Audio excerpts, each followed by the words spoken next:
तो आज हमारे साथ है इंडिया के one of the best YouTuber. अगर आप drop shipping, e commerce, Facebook ads और ऑनलाइन बिजनेस के बारे में जानना चाहते हो तो आप इनको तो जरूर जानते होंगे।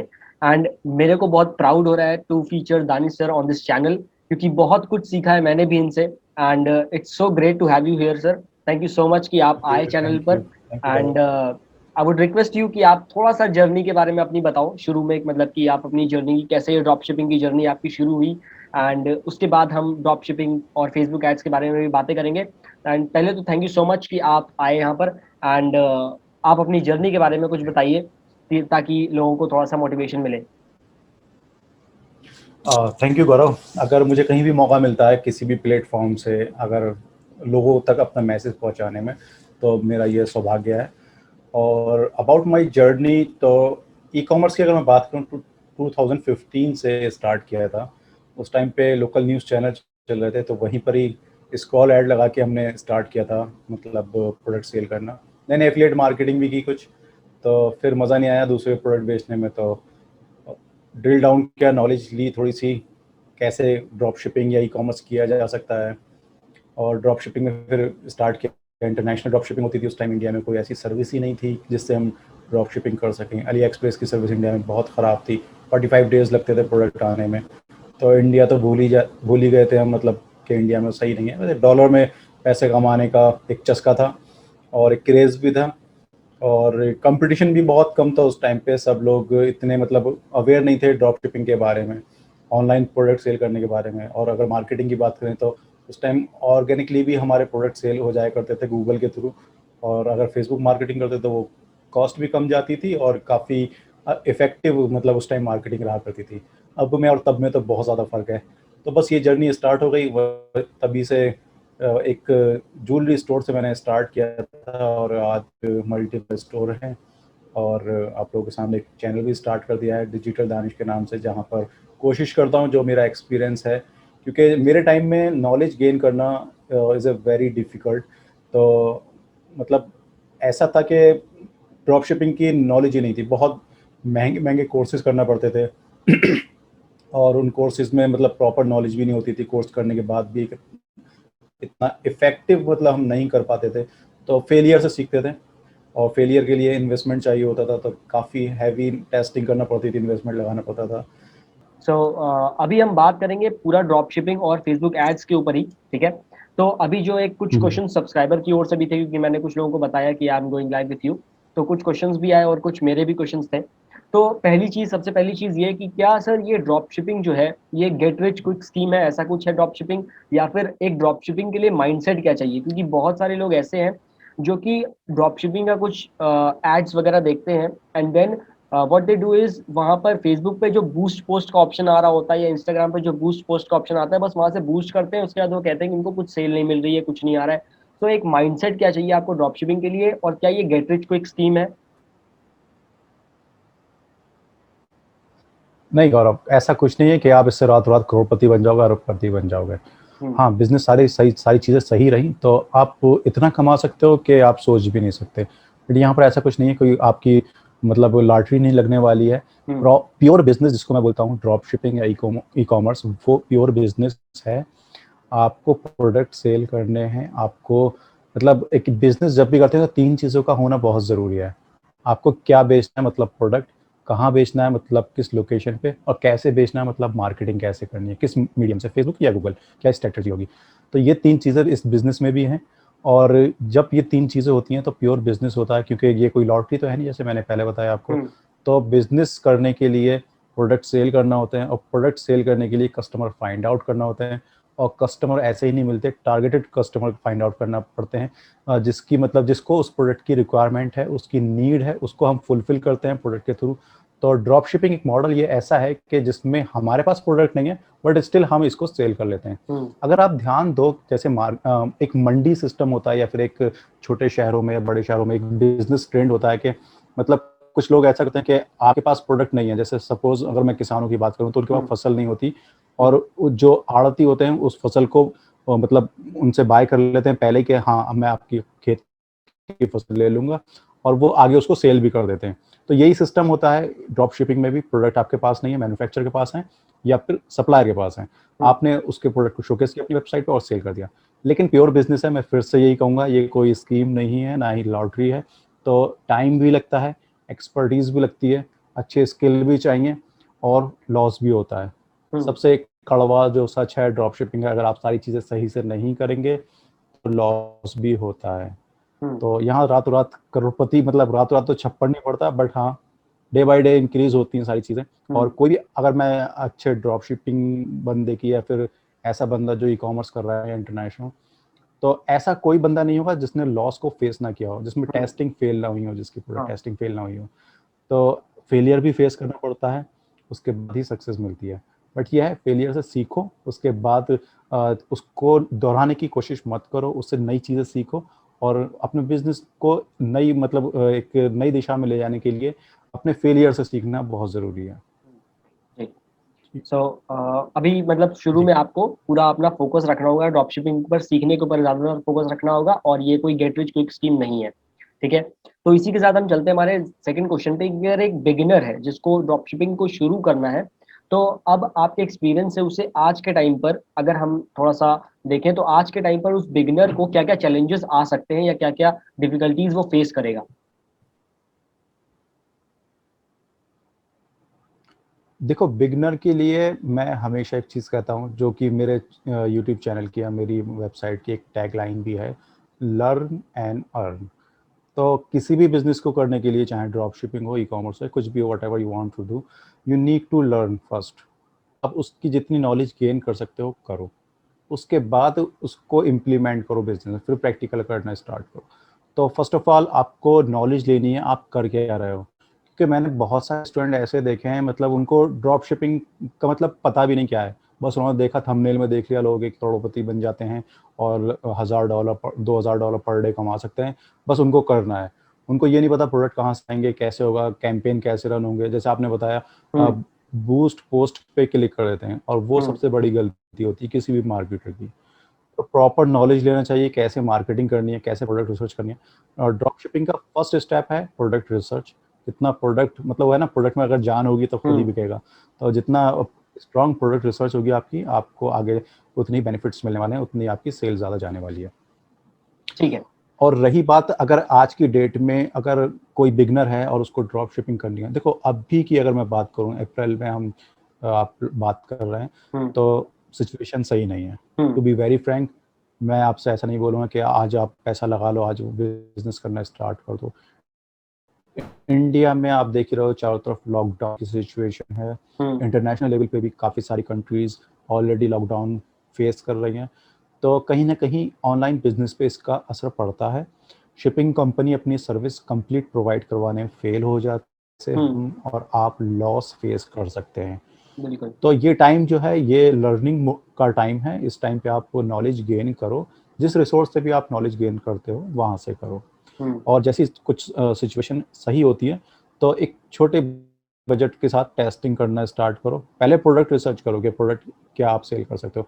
अब आप बोलोगे कि लॉकडाउन में ई कॉमर्स को छूट मिली हुई है, वो है, बट फिर भी बड़ी बड़ी कंपनीज और हम में बहुत फ़र्क है। वो लोग अपनी मतलब सर्विस अच्छे से प्रोवाइड करवा सकती हैं, सर्विस अच्छे से रन कर रहे हैं, बट हमें वो चीज़ प्रॉब्लम आती है हमारे सामने, और हम कहीं ना कहीं शिपिंग पॉइंट ऑफ व्यू पे फेल हो जाते हैं, क्योंकि हमारे पास ऑर्डर आ जाएंगे, हम प्रोडक्ट रिसर्च भी अच्छी कर लेंगे, बट जब टाइम आएगा डिलीवरी का, तब वहाँ पर प्रॉब्लम आएगी। बिल्कुल, क्योंकि डिलीवरी तो थर्ड पार्टी ही कर रही है आपके लिए, तो डिफिकल्टी आएगी। ठीक है, ठीक है। सो अगर सर एक बिगिनर है जो अपनी एक निश डिसाइड करना फिर चाहता है कि मुझे एक निश में काम करना है, तो वो उस निश को जब वो खोजने निकलेगा, तो उसको क्या क्या चीजें हैं जो एक पर्टिकुलर निश में उसको देखनी चाहिए, या फिर वो किसी भी एक प्रोडक्ट से, ट्रेंडिंग प्रोडक्ट से शुरू कर सकता है? देखो, ट्रेंडिंग प्रोडक्ट क्या होता है? ट्रेंडिंग प्रोडक्ट मतलब ऑलरेडी सेल हो रहा है। तो जब ऑलरेडी सेल हो रही है कोई चीज़, तो उसमें कंपटीशन डेफिनेटली हाई होगा।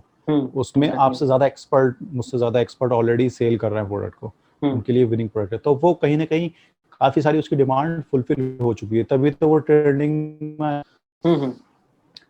तो पहले डिमांड को समझना बहुत ज़रूरी है। डिमांड जब आपकी समझ में आ जाएगी, पहले मतलब लोकेशन आपको फाइंड आउट करनी है, किस लोकेशन पे आपको बिजनेस करना है, देन उस लोकेशन की डिमांड क्या है, क्या पर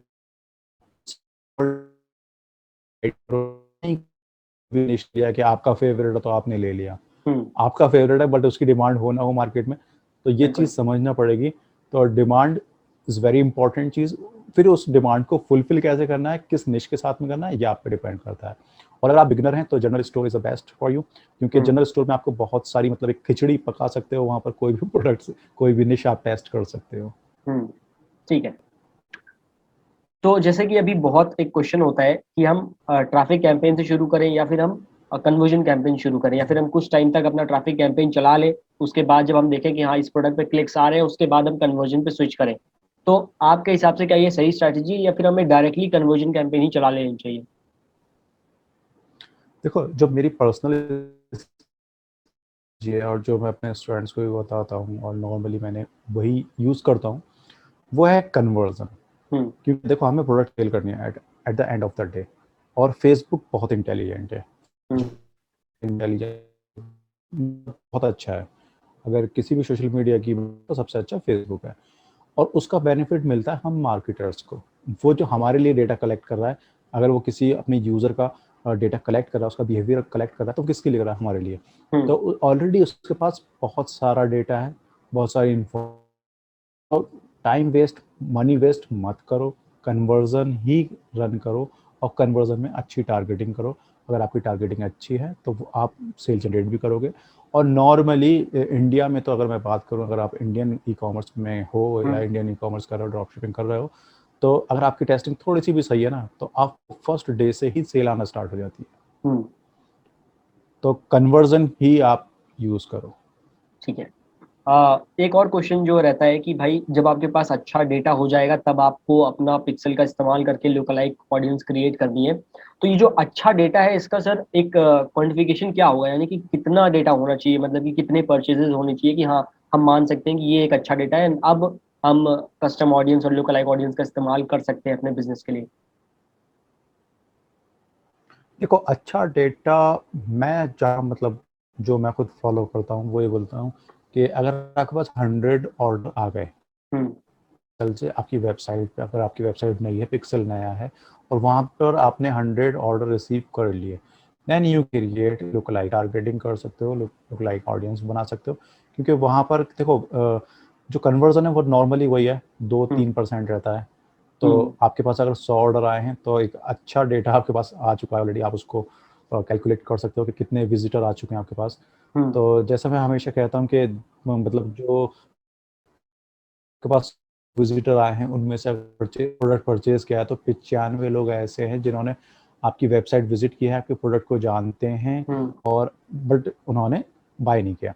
तो ऐसे लोगों को रीटारगेटिंग के थ्रू आप याद दिला सकते हो, और उनको बता सकते हो कि आप इस वेबसाइट पे आए थे, दोबारा यहाँ पर आ जाओ, और यहाँ पर अब ऑफर चल रहा है, और आप अपनी रिक्वायरमेंट फुलफिल कर लो, मतलब प्रोडक्ट बाय कर लो। हम्म, तो आप 100 ऑर्डर के बाद अपना रिटारगेटिंग कैंपेन चला सकते हो।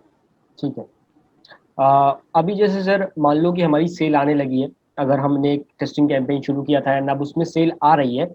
सो एक चीज की हमें स्केल कब करना है, कि जैसे होता है कि अब स्केल करें तो बहुत सारे लोगों के मन में क्वेश्चन आता है कि भाई हम स्केल कब करें, क्योंकि कभी कभी कैंपेन सही सेल दे रहा है, हाँ रोज के में अपने टेस्टिंग बजट पे सेल आ रही है। सो अब उसको स्केल हमें कैसे करना है प्लस कब करना है, ये अगर आप इस पे थोड़ा सा अपना पॉइंट ऑफ व्यू दे दो। हम्म देखो, अब वही है ना कि अगर आपको सही ऑर्डर मिल रहे हैं, मतलब हम्म, 50-60 ऑर्डर मिल गए हैं, तो उसके बाद आप देखना है आपको ROAS, return on ad spend. Hmm, आपका रिटर्न ऑन एड स्पेंड कितना चल रहा है, आप वहाँ पर प्रॉफिटेबल हो या नहीं हो, ये सारी चीज़ें आपको कैलकुलेट करना पड़ेंगी। क्योंकि इंडिया में, अगर मैं इंडिया की बात करूँ, तो कैश ऑन डिलीवरी सिचुएशन बिल्कुल चेंज कर देता है। जब हम्म, तक आपको कम से कम 50 ऑर्डर की डिलीवरी ना हो जाए, डिलीवरी, यहाँ हम्म, पॉइंट नोट कर लेना, जी, तब आप उसको स्केल अप करने की मत सोचो। इंटरनेशनल ड्रॉप शिपिंग में अगर आपको 20-25 ऑर्डर भी अगर आपके आ गए हैं, क्योंकि वहाँ तो प्रीपेड ऑर्डर आते हैं, तो वहाँ पर आप एक अच्छा मतलब एक रोआइस कैलकुलेट करके, हाँ ये प्रॉफिटेबल आपका रोआइस है, देन आप उसको स्केल अप करना स्टार्ट कर सकते हो। हम्म, और उसको मतलब कैलकुलेट कर लो कि आपका 10, अगर इंडिया की बात करूँ, 10 अगर रोआइस है, तो 10 पे भी मेंटेन करके रखना है, उसके ऊपर ज़्यादा तो वेल एंड गुड है। हम्म, से नीचे जाना जाता है, तब आप स्केल डाउन करना स्टार्ट कर दोगे। तो एक कैलकुलेटेड आपको वॉइस लेके चलना है, उसी के अकॉर्डिंग आपको स्केल अप करना है। और जब अगर अच्छा ROAS है आपका मेंटेन रहता है, करते रहो as much as you want. ठीक है। तो अभी जैसे कि अगर आप कुछ टिप्स या एडवाइस देना चाहो न्यू कमर्स को भी, जो अभी नए बंदे आ रहे हैं, जो सीख रहे हैं नया नया, सो उनके लिए आपके लिए क्या टिप्स या क्या एडवाइसेस ब्रेक हो रहेंगे गई कि हाँ। आपकी वॉइस। तो आपको कन्वर्जन सेलेक्ट करना है, मार्केटिंग करनी है अच्छे से, और जैसे मैंने बताया प्रोडक्ट रिसर्च बहुत इंपॉर्टेंट है। प्रोडक्ट रिसर्च करो, शॉपिफाई की बेसिक नॉलेज लो, फेसबुक मार्केटिंग, अगर गूगल मार्केटिंग फेसबुक मार्केटिंग जो भी करनी है उसको सीखो, कैसे मतलब बनाना है प्रोडक्ट पेज, लैंडिंग पेज कैसे बनाना है वो सीखो। तो सारी चीज़ें पहले सीख लो, उसके बाद इम्प्लीमेंट करो बिजनेस में और बिजनेस स्टार्ट करो। ऐसा ही नहीं कि मतलब आप दूसरे पे डिपेंड होकर बिजनेस स्टार्ट कर दो या फिर कम नॉलेज के साथ बिजनेस स्टार्ट कर दो। तो प्रॉपर नॉलेज लो पहले, उसके बाद बिजनेस स्टार्ट करो। और सिचुएशन देख लो आसपास की कैसी चल रही है, क्योंकि अभी जो कोरोना की वजह से काफ़ी मतलब सिचुएशन आउट ऑफ कंट्रोल है, तो वो भी देख लो, क्योंकि फिर लॉस होने के चांसेस कम हो जाएंगे अगर आप ये चीज़ें देखोगे। तो सर जैसे आपने प्रोडक्ट रिसर्च की बात की है, तो अगर आप उस पर थोड़ा सा, एक लास्ट क्वेश्चन है ये, अगर आप उस पर थोड़ा बता पाएं कि जो प्रोडक्ट हम रिसर्च करते हैं, ठीक है, तो अभी जनरली क्या है, इंडिया में जो सप्लायर है थोड़े से लिमिटेड है। मतलब अगर आप मीशो ग्लोरोड की बात करें तो उस पर थोड़ा सा प्रोडक्ट की क्वालिटी भी उतनी अच्छी नहीं हो पाती है। तो अगर आप प्रोडक्ट रिसर्च की बात कर रहे हैं, तो आप एक कोई मेथड अगर बता पाए कि ये प्रोडक्ट रिसर्च का मेथड काफ़ी सही है, आप इस मेथड से अपने प्रोडक्ट रिसर्च कर सकते हो, प्लस इसे इंडियन मार्केट में सेल करना आसान रहेगा, क्योंकि इंडियन मार्केट और इंटरनेशनल मार्केट थोड़ी दो डिफरेंट चीजें हैं। तो इंडियन मार्केट में सेल करने के लिए प्रोडक्ट के लिए क्या माइंडसेट होना चाहिए कि हाँ, ये जो मेरा प्रोडक्ट है ये मैं इंडियन मार्केट में सेल कर सकता हूँ। देखो वैसे तो आपको काफ़ी सारे टूल मिल जाएंगे, फ्री भी मिल जाएंगे, पेड भी मिल जाएंगे। मैं यहाँ पर आपको फ्री टूल बता देता हूँ, जैसे नॉर्मली मैं बताता ही हूँ, अमेजोन मूवर्स एंड शेकर। क्योंकि देखो अमेजोन वर्ल्ड का सबसे बड़ा ई कॉमर्स प्लेटफॉर्म है जहाँ पर प्रोडक्ट सेल होते हैं। तो वहाँ पर सबसे ज़्यादा क्या सेल हो रहा है, वहाँ पर अमेजोन मूवर्स एंड शेकर पे जाके आपको प्रॉपर आइडिया मिल जाएगा। लेकिन आपको माइंड ओपन रखना है, आपको लिमिटेड माइंड से वहाँ पर सोचना नहीं कि हाँ जो अमेजोन मूवर्स एंड शेकर पड़ा हुआ है वही मैं बेच लूंगा। ऐसा नहीं होता, क्योंकि वो काफ़ी उसे काफ़ी यूनिट सेल हो चुके हैं। आपको डिमांड को, मेन चीज़ है सबसे इंपॉर्टेंट जो चीज़ है डिमांड, उसको समझना है। अगर इंडिया में अगर आप प्रोडक्ट सेल करना स्टार्ट कर रहे हो तो क्या सीजन चल रहा है, सबसे इंपॉर्टेंट चीज़ है। किस टाइम पे आप सेल करना चाहते हो, किस लोकेशन पे सेल करना चाहते हो। जैसे मैंने अभी अपनी एक वीडियो में बताया था कि डिमांड कैसे समझनी है। तो डिमांड देखो, अगर आप सब लोग बात करते हो ट्रेंडिंग प्रोडक्ट मैं बेच रहा हूँ, ट्रेंडिंग प्रोडक्ट मेरी सेल नहीं आ रही, और इतने सारे ट्रेंडिंग प्रोडक्ट मेरे सेल नहीं हो रहे, तो भैया ट्रेंडिंग प्रोडक्ट वो है जो मिच्योर हो चुका है, जिसकी सेल मिच्योर हो चुकी है ऑलरेडी, तभी तो वो ट्रेंडिंग में आया है। उसने एक नंबर ऑफ प्रोडक्ट सेल हो चुके हैं ऑलरेडी, तो वो आपके लिए ट्रेंडिंग कैसे हो जाएगा। बिल्कुल। तो उसके लिए आपको समझना पड़ेगी डिमांड।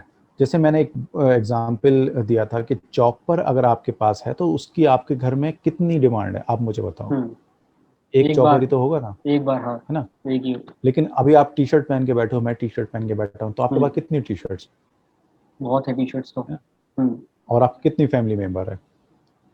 अगर आपके 5। 4 या 5 फैमिली मेंबर हैं, 10-10 टी शर्ट भी सबके पास हैं, तो 50 टी शर्ट हो गई, और आपके घर में चॉपर सिर्फ एक ही है। तो इस तरीके से आपको प्रोडक्ट की डिमांड समझना होगी पहले। उसके बाद आप अमेजॉन मूवर्स एंड शेकर पे जाओ, वहाँ देखो किस तरीके के प्रोडक्ट सेल हो रहे हैं। वो प्रोडक्ट ना सेल करके उससे सिमिलर प्रोडक्ट, उसका कोई सब्स्टिट्यूट ढूंढो। उससे आपको पता चल जाएगा कि डिमांड किस तरीके की चल रही है और आपको बेचना क्या है। कॉपी कैट मत बनो, ट्रेंडिंग प्रोडक्ट सबके लिए ट्रेंडिंग नहीं होते हैं। वो टेस्टिंग पर डिपेंड होता है कि अगर मेरी टेस्टिंग किसी प्रोडक्ट के लिए बेस्ट है, हो सकता है वो आपके लिए ना हो। अगर आपका वो ट्रेंडिंग प्रोडक्ट है तो हो सकता है वो मेरे लिए ना हो, चाहे सेम मैं एड क्रिएटिव कॉपी कर दूं। तो ये चीज़ें हर किसी के लिए अलग होती हैं। तो डिमांड को समझना बहुत इंपॉर्टेंट है। बिल्कुल ठीक है। तो ये मेरे कुछ क्वेश्चंस थे जो अभी खत्म हो गए। तो वैसे सारे डाउट्स भी वैसे क्लियर हो गए सर आपके इस जवाब से। तो thank you so much sir कि आप चैनल पर आए इस इंटरव्यू सेशन के लिए, एंड आई होप कि लोगों को थैंक यू। पसंद आया होगा। और अगर कोई क्वेश्चन है आपका तो आप नीचे कमेंट सेक्शन में जरूर डाल सकते हो, और दानिश सर के चैनल का लिंक मैं डाल दूंगा। वैसे आप सब जानते ही होंगे सर को, तो फिर भी मैं डाल दूंगा, आप चेक कर सकते हो सर की वीडियोस भी। And thank you so much sir कि आप आए अपना टाइम निकाल करके, थैंक यू भाई। And thank you so much. Okay.